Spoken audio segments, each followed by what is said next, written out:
Hello, this is John Zanni. I'm here with Acronis. I am responsible for the US public sector, so you might be asking why I'm here doing a cooking show. The reason is I started my career in the restaurant industry, in a French restaurant. That's where our family was. So I'm super excited to be with Michelle to do this cooking show. We also touch on what it means to be cyber fit.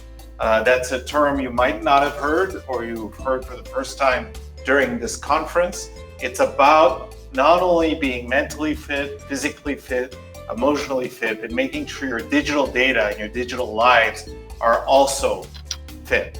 And with that, I would love to introduce you to Michelle, who is going to show us how to do some wonderful yet easy dishes today. Thank you, John. So I am so happy and proud to be here with Acronis, with John. What a pleasure. And just so you know, we are actually standing in my restaurant. This is called Café La Trova. I own this with my husband and our partners. And we're not open right now, but we will open when we deem safe. So we've got this. My husband and I also own a bar called Sweet Liberty out in South Beach that we love and I do the menus for. I have a couple of TV shows. One is called Check Please South Florida. The other is called SoFlo Taste. I'm on a few different channels and I've done a lot of different things in my life. I started out with a Food Network show many, many moons ago when I was a lot more slender and young and cuter, and moved on to doing just all kinds of stuff. I'm an author and I love everything that I do, and I love the fact that I can touch food in so many different ways. So I'm just so glad that you're here with me and that I get to be here with you. So thank you so much. All right, so let's get cooking, everyone. I thought that I would enjoy making with you all the first dish, which is called a shrimp ceviche, and let's dig right in. So instead of that delicious, but very traditional shrimp cocktail that some of you and a lot of you might eat at home, why not make a ceviche? And I made mine a little bit simpler to make at home. I gave you guys some ingredients that I know can be found. And if there are some things that you just don't love, then you can switch them for things that you love. And you cook, you know how sometimes you'll see an ingredient or an ingredient in a recipe that you're like, not my favorite. I don't like such spicy things. And a lot of people, I know that you know how to cook, so you probably don't ask the question, but a lot of people ask me, well, what if I don't like a chili? Can I take it out? Well, of course you can take it out, right? Exactly. Yeah. And I improvise all the time. I bet you do. It's comfortable in a kitchen. Yeah. And maybe a tip is follow the recipe the first time, right, and then decide what you like. Too spicy, not spicy enough, too salty. Oh, this might be really good if I add some avocado in it, whatever. That's really smart. Yeah. And then that way you learn and you could create something that really becomes your own. Unlike me, where I create in my head and I just make it. Yeah. Sometimes it's an absolute disaster and sometimes not as much. Yeah, but that's the fun part. It is the fun part. All right, so to start out, I like to cut all my vegetables for my ceviche first, and then we'll go ahead and cook the shrimp. Now, some people, like I even have, instead of cooking the shrimp in water, I used to macerate it, marinate it, and cure it with salt. I've decided throughout the years that I like the texture of a good pop of a shrimp. So I think that you can only get that texture by poaching it first. So we're gonna cook them in a little bit. So let's get started with the ingredients. So I'm going to teach you all, believe it or not, celery is like a huge component in Peru of making ceviche. And so let me show you how tiny I dice my celery. This is called a brunoise, which you probably know really well, and you probably say it a lot better than I do. But this is an 1/8 of an inch dice. And I'm going to show you, you don't have to do it that perfectly. And but anyway, I'm going to show you how to cut the celery. So let's go ahead and start cutting celery, shall we? Hello, Jeff. Hello. Awesome. And this is This is one of our sponsors, Jeff great. from Scale Computing. It's great to have you, Jeff. I have yet to meet you in person, but we're getting closer each time. Yes, that's right. I'm glad to be here, and I will. I'm not going to claim to be a celery chopping master, but I'm going to do what I can. So. Do you cook often at home? I do cook a bit. I'm a notoriously picky eater. So knowing that with Acronis, it's all about being prepared for a disaster. I did just on the side stash some frozen White Castles here. So if this doesn't work out, I've got a backup plan. So. That's good. I like using the word discerning either, as opposed to picky. Yeah, there you go. There's I like nothing wrong with that. Yeah. All right, Jeff. So I'm going to show you real quickly what I want to see with the celery, because I want it to kind of disappear into the ceviche. So I cut off the top and the bottom, just making it really nice and clean. All right. Yep. And then we're going to actually cut it in half lengthwise first, so that you have one nice long piece in half lengthwise of celery like this. You see that? Perfect. Okay. From there, you are going to actually hold your knife up like so that the blade is to your left if you're right-handed, and it's actually showing the blade straight. You see how it is? With the side part up? Okay. Yep. So we're going to actually cut the celery in half lengthwise of thickness, not in length. So you're going to go slide up the celery. See, I even mess up sometimes. Slide up the celery so that it's half the width that it was before. How you doing, Jeff? I would say it's not an exact half. This is not. It's okay. Neither's mine. Not an exact Neither's half, mine. but it's all right. thin. So let's take a look. Let's take a look at yours. Lift it. Yeah, There you're we good. go. That's actually Yeah. great. No, All it's right. beautiful. all right. Okay, Good. so take that beautiful half thickness of celery and go ahead and cut little slices down that measure up very approximately anywhere from a half to an eighth of an inch, slicing all the way down.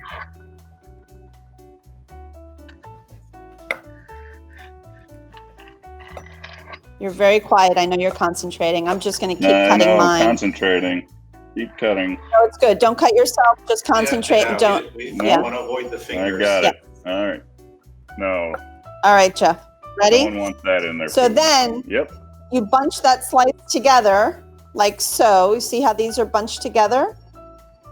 Yep. Got it. Okay, and then being very careful with your fingers. I like to call this the bear claw. This is the bear claw. And you keep your claw down on your celery so that all you touch with the side of the knife is actually your finger, but never cutting down on your fingers. So you can feel the coolness of the blade, but you can never feel the actual edge of the blade. All right, so then I'm going to just cut these into little itsy pieces with that fancy term, brunoise. All right. It's working, I think. I'm proud of you, Jeff. You did Looks good. like little tiny pieces. All right. Well, that's it. That's all right. I'm not going to come to your house with a ruler. Don't worry. Yeah. You could always save them for 3 a.m., right? There you go. That's right. Jeff, thank you very much. That was a great job, and thank you for sponsoring this show. All right, so next is the ginger. And the ginger is kind of neat. There's different ways to peel a piece of ginger. You can use a peeler like so, which is really easy. But believe it or not, chef's favorite tool to peel a piece of ginger is actually a spoon. And we like the spoon so that you can get into all those little nooks and crannies that ginger has. And you see how beautiful it shaves it up? It's really amazing. I didn't know that. Yeah. I was trained French cooking. Right. And we don't use a lot of ginger No. in France. No, only in the Indo-Chinoise type of cooking, right? Yeah. So anyway, so that's my favorite way to peel the ginger. And then you cut that again in little tiny bits, just like so. So I have this little tiny diced ginger, and this one is about 1/4 of an inch as well. Or you can just chop it to oblivion, right? And end up in little pieces. Or an interesting way, and this is really easy, this is called a microplane, and a lot of people have this for Parmesan over their pasta. Mm-hmm. And all you have to do is go like so or go like so. And then you have these little bits of ginger. So it works in a lot of different ways. And a lot of people are afraid to cut ginger, but this way is probably the easiest. Yep. Using the spoon and then using the microplane. And let me go over just the other ingredients, and then we're going to actually start working on our shrimp. So I've got some very thinly sliced or julienne red onion. And here's the spicy part that we talked about. Do you like spicy food? I do. Oh, good. Actually, the ceviche I make most often is a Panamanian ceviche that uses habanero.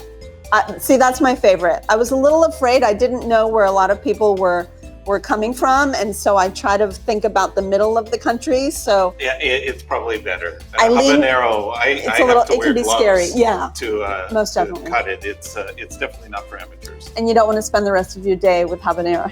No, you don't. Okay, so here we have a serrano chili, also cut really small, and this one does not have seeds or the veins of the chili, because if I cut that open and show you. So the vein and the seed of the chili is actually where all the fire comes from. Because as you probably know, this part of the chili has pretty much no heat. It has all the flavor though. Right. And I think that's it. So obviously squeeze lime juice. I'll cut some cilantro in a minute. But should we go ahead and start cooking our shrimp? Yeah. All right. I'm looking forward to it. So for the cooking of the shrimp, I think we have Dale. Yes, Dale from Acclaimed. Hello, Dale. Thank you for sponsoring this show. Hey, really pleasure seeing you again, or at least virtually. What are you going to do for us now? So today I'm gonna poach shrimp. And if you ask me if I'm a cook, I am not. So I'm way behind Jeff. The closest I come to cooking shrimp is, or cooking is probably the hunting version of it, so. I like that though. That's great. Yeah, absolutely. Wow. So you harvest your own shrimp sometimes? No. As far as a hunter though goes, grew up hunting in Pennsylvania, but I'm in Annapolis, Maryland, so I'm on the Chesapeake where we have a lot of seafood. You can see the Old Bay. It's a representation of Maryland. Wow. So what I did this morning, I'll take you through it. I boiled my water, took it all the way to a boil. Stop the boil, cut my shrimp, clean them, put them in for about 15 seconds until they get nice bright and orange, and then sprinkle. I actually did it with Old Bay and some lemon juice, and sprinkled it on. So did you put Old Bay in the water? I did, and I ate the first batch, so this is the second batch. There you go. I love Old Bay. I rim my Bloody Marys with Old Bay. Do you really? Oh my God, that's so yummy. You can't be in Maryland without Old Bay, right? For the crabs. No. The big capital. Oh, your blue crab is fantastic. Oh my God, so good. Yes. All right, so I'm gonna add my Old Bay into my water, and I have to be really transparent. Sometimes I like to add a little beer and butter into my liquid as well. If I'm doing a peel and eat and nothing else is going on to these shrimp, I just add a ton of flavor in here. So to me, Old Bay, beer, and butter is really all you need for a delicious peel and eat shrimp. But because we're making ceviche, obviously things are a little different. So I'm gonna go ahead and add, these are the shrimp I got. I like to always use wild shrimp, and these are peeled and deveined, which you can cook shrimp whole, but you always afterwards want to make sure you devein it, because some people freak out at that idea. All right, so I'm going to add this in.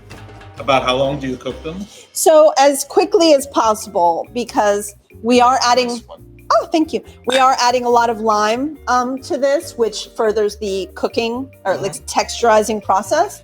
So I don't like to cook it for long. So like you said, I really think, Dale, that this only needs about 45 seconds to, at the most, a minute, depending on the size of your shrimp. The smaller, the less time. I think that's a really important point. Many times people overcook shrimp, and really, you don't need to cook it very long. No. You know what people look for, which drives me a little bit crazy?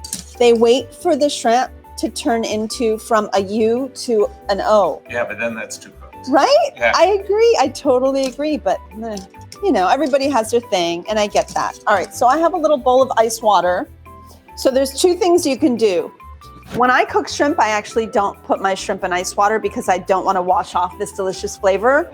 But it kind of freaks some people out. And because we're going a little quickly and making a ceviche, I am going to do ice water. But to me, letting it come to temperature, room temperature, just sitting out on a little cookie sheet or a sheet pan, out, and then putting it in the fridge is the most delicious way to eat it. Yeah, I agree.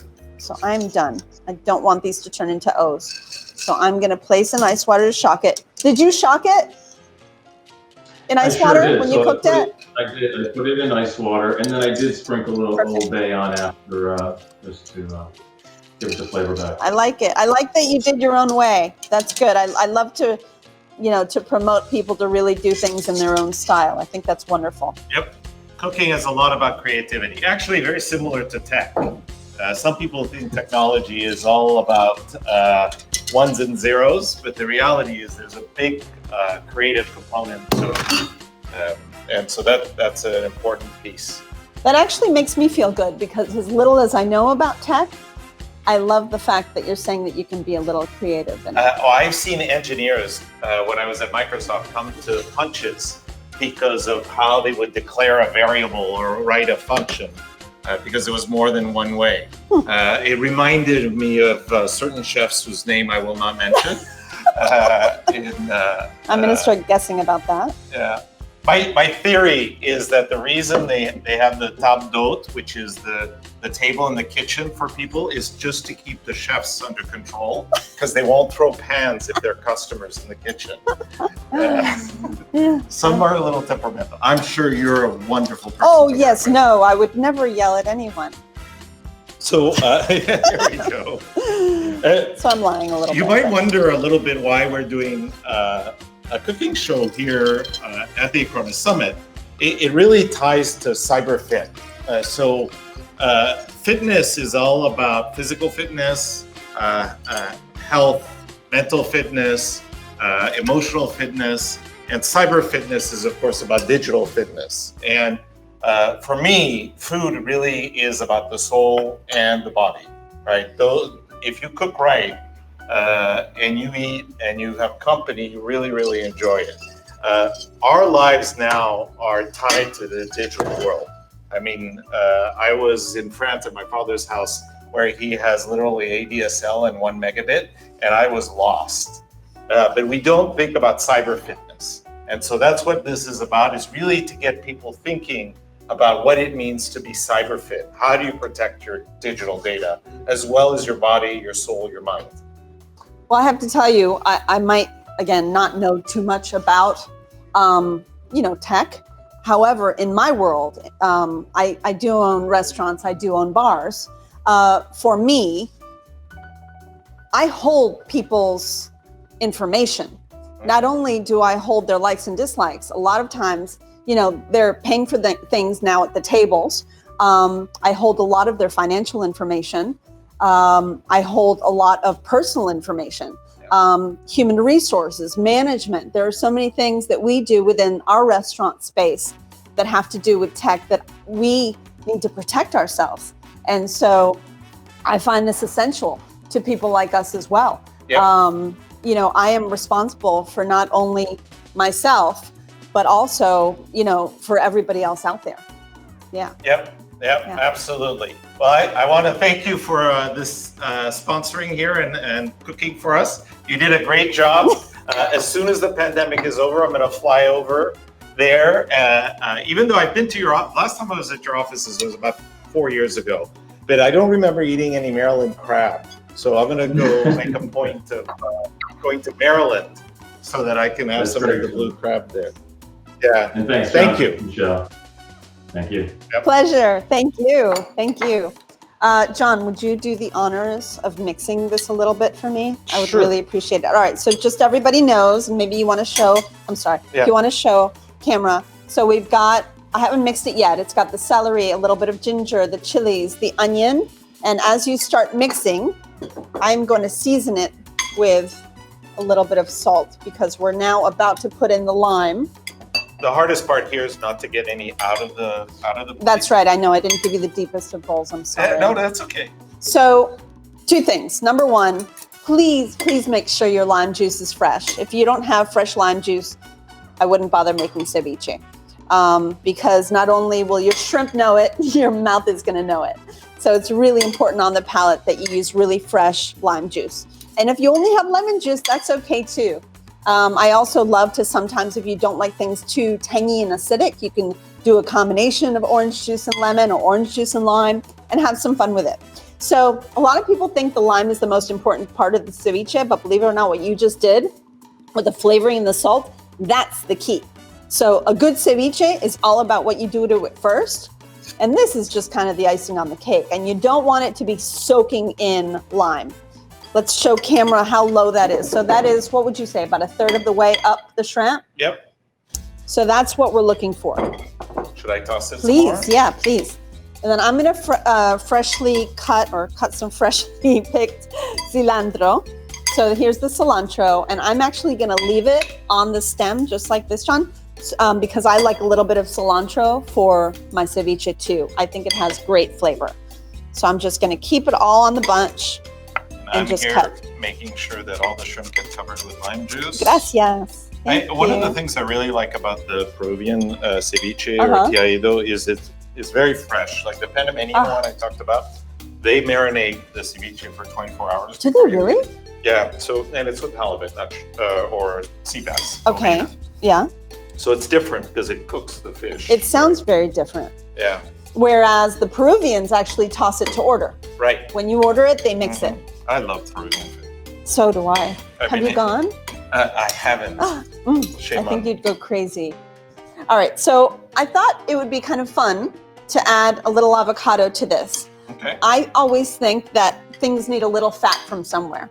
So we are going to go ahead, and I have these Hass avocados. It's not time for Florida ones yet. Actually, you know what? There might be some Florida ones out there. I have to find out. But I'm going to go ahead and take the pit off, and I'll just kind of dice it within the skin, like so. And if you want to just scoop it out with a spoon and mix it right in there, that would be great. You're a very good sous chef, by the way. Thank you. No, thank you. It's nice to have somebody that knows what they're doing next to me. And there's the rest of it. All right. Perfect. I have a little napkin for you when you're done with that so you can wipe your hands. And then we just have to taste and see where we are with salt and see if it needs a little bit.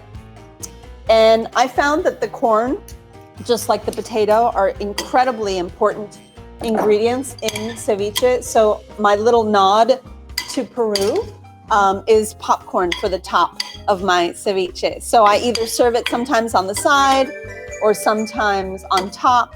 And I love giving everybody like a little bite of popcorn when they eat my ceviche, because it's hard to find those corn nuts, you know, that Right. that Oh, I they use. love those. Cancha. It's Yeah, called the cancha. Yeah, they're delicious.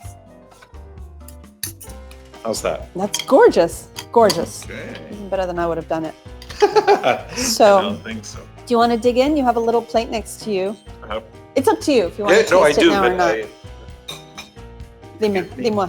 Oh, look at you. I just. Your chefiness is coming out. I Yeah, love this. I This is great. am a little bit OCD in that way. I There we go. appreciate that. Now it looks good.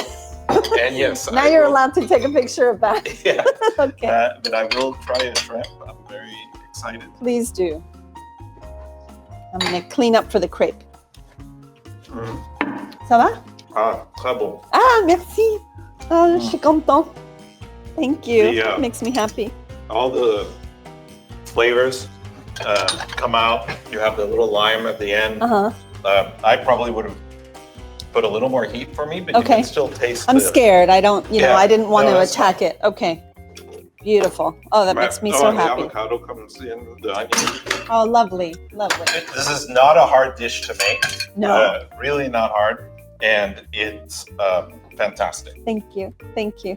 Okay, let's get started with dessert now. Woohoo! This is exciting. What are you going to show us how to make today? So I'm going to show everybody, well, actually, you're going to show everybody how to make crepes. And they're so simple and so delicious.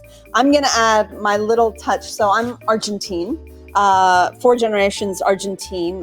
Don't let the name fool you. My last name's Bernstein, but nobody's seeing my real Argentine parts, which are below this table. However, so we make something in Argentina called panqueques de dulce de leche. This is dulce de leche. It's basically the best caramel ever. I love this. Do you eat this? I do. Oh, I so do. good.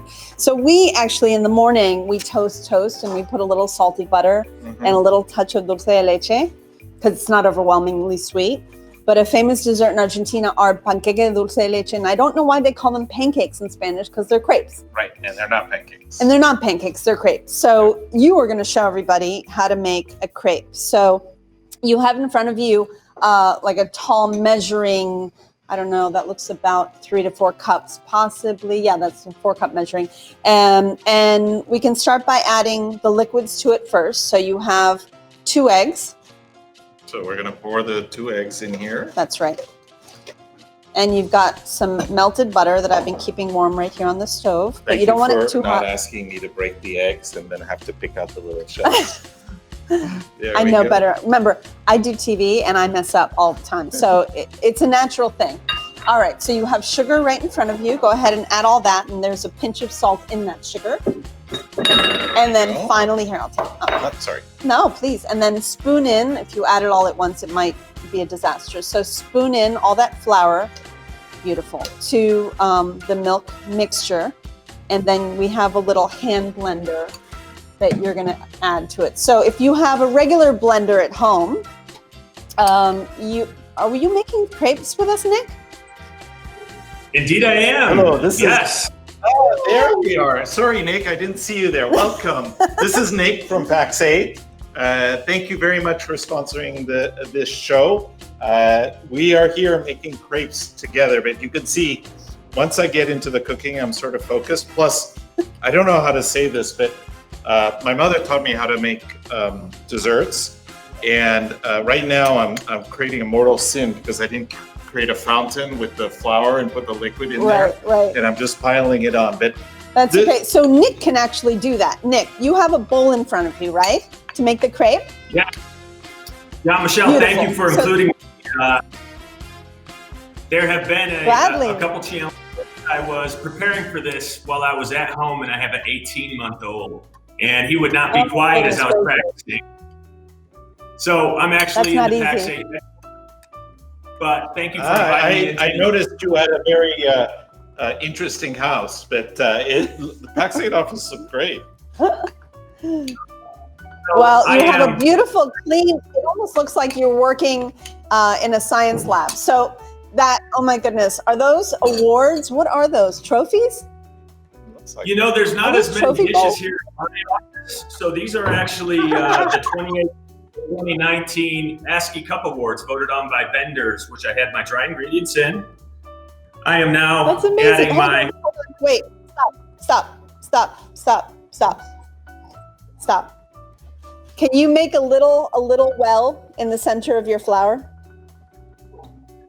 I can. We're going to do this John's mom's way, or is it your grandmother? Mother. Okay, we're going to do it John's mother's way. Make a little tiny well in the middle, and then give me all the wet stuff in that hole. Is that milk?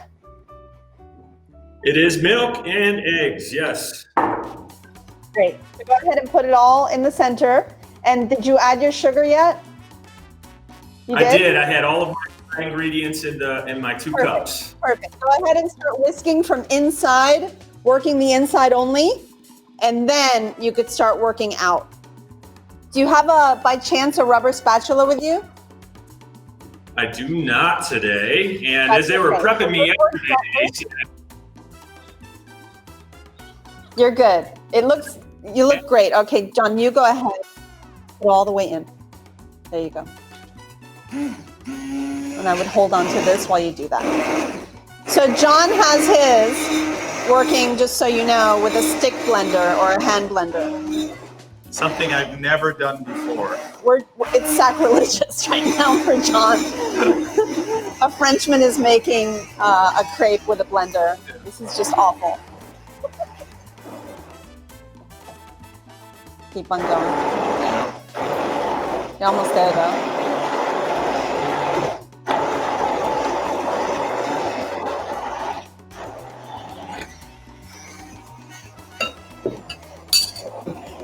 How's that look? It looks great. I'm just going to do the top just to make sure. I'm going to use a spoon. I'll hold it.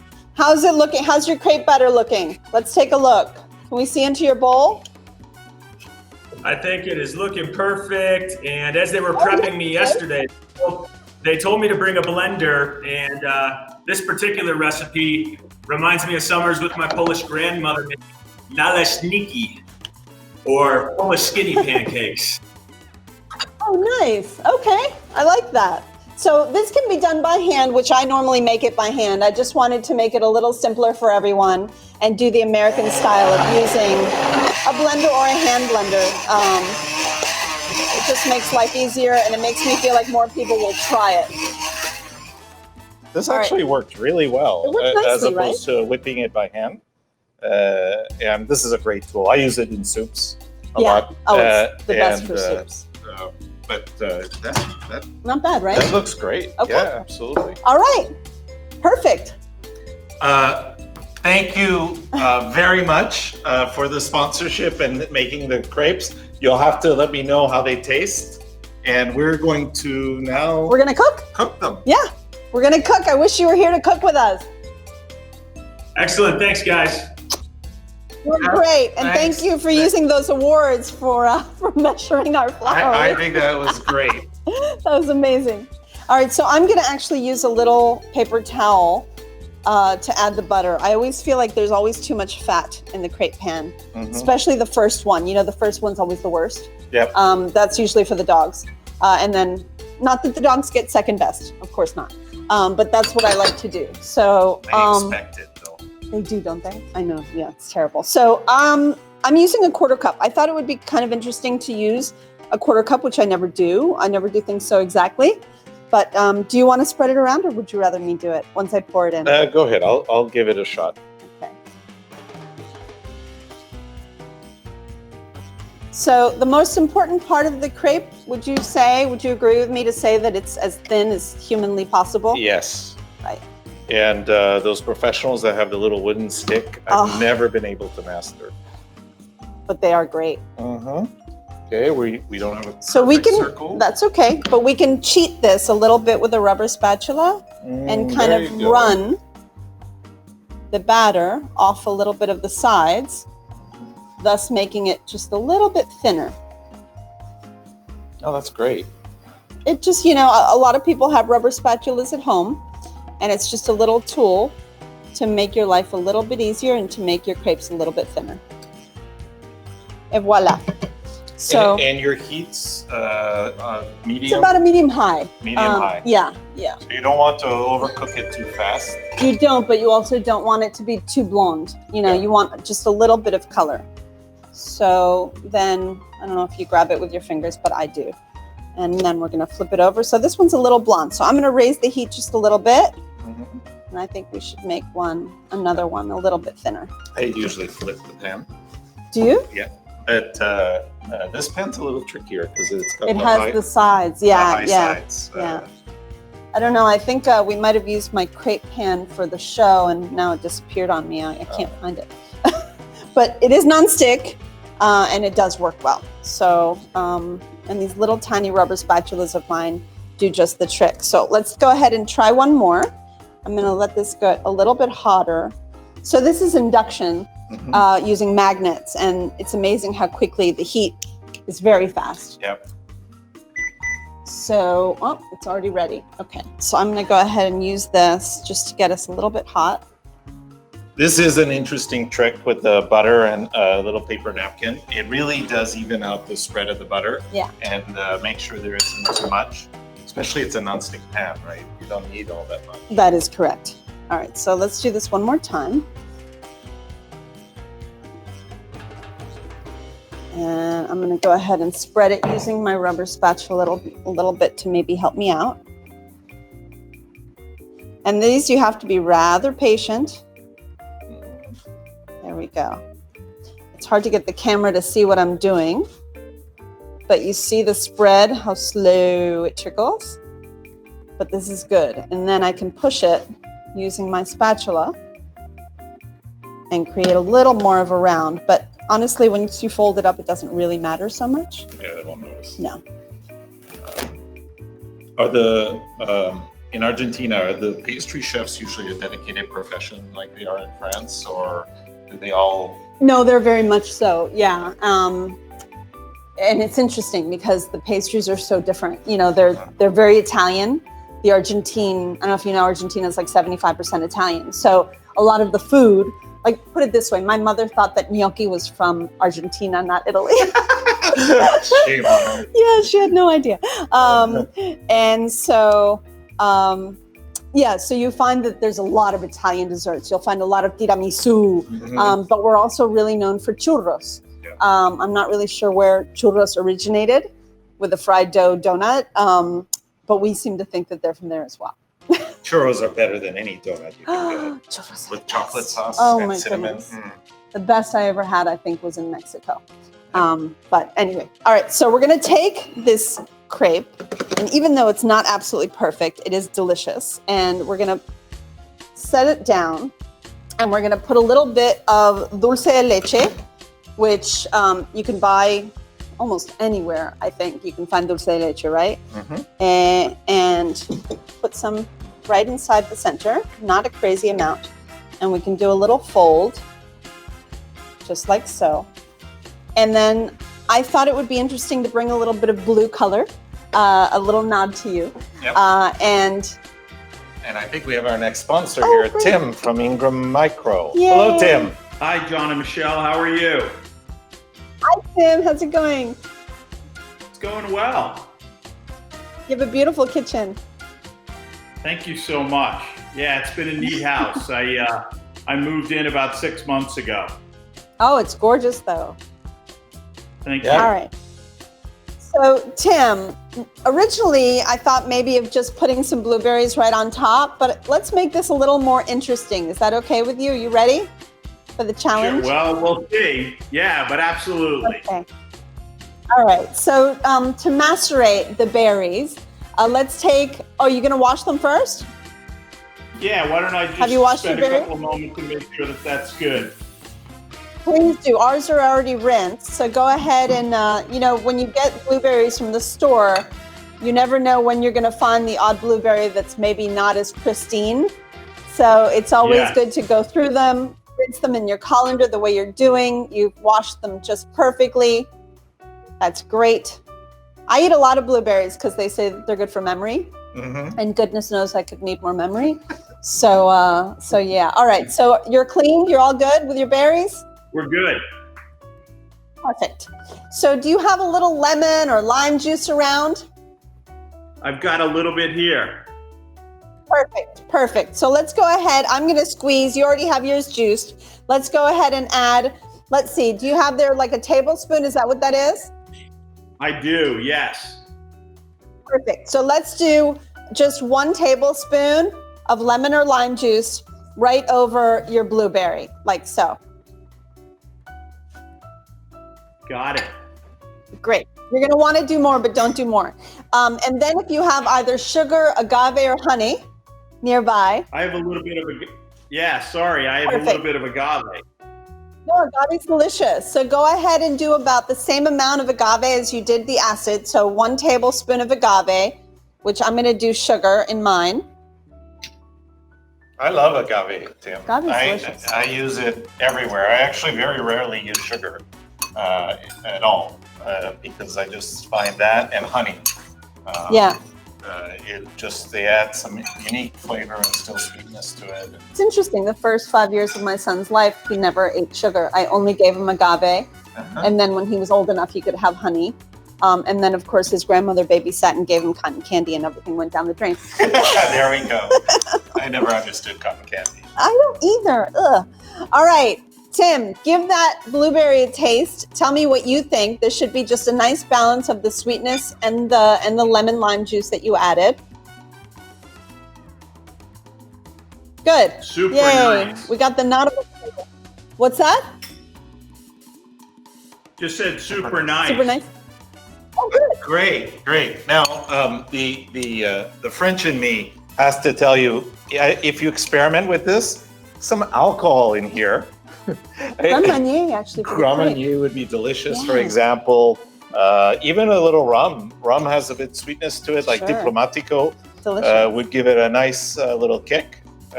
So don't be shy to try new things. You loved it? Good. Thank you, Tim. And really appreciate having you on the show. A great kitchen. Enjoy it. You need more appliances there. I don't see too many. He just got there, poor thing. But enjoy the rest of the day. And thank you for being here and sponsoring the show. Truly my pleasure. Thanks for including me. Bye, Tim. Bye. So just to show y'all what this looked like, it's just lovely. It's nice and clean and simple. A lovely crepe filled with dulce de leche. But of course, if you wanted, you could really just do the blueberry and the whipped cream. Wow, this looks amazing. Now let's see how it tastes. Please. I need You got to get that caramel. And That's get right. a little bit of that dulce de leche. Un poquito. Yeah. Put And a I'm couple hoping of that blueberries on top. Yeah, I'm hoping that the lemon maybe cuts a little bit of that sweetness.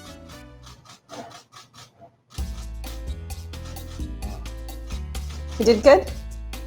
Oh, fantastic. I have to say two things in closing here. First, really don't be afraid about cooking. It's a way to interact, socialize, have fun. I love the fact that now most homes have open kitchens because it allows you to interact.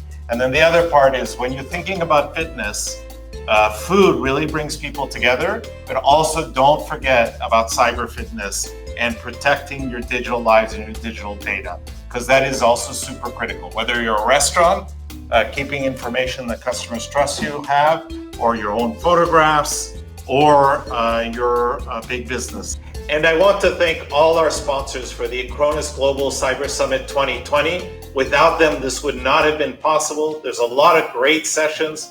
Please watch them and participate and enjoy them. Thank you.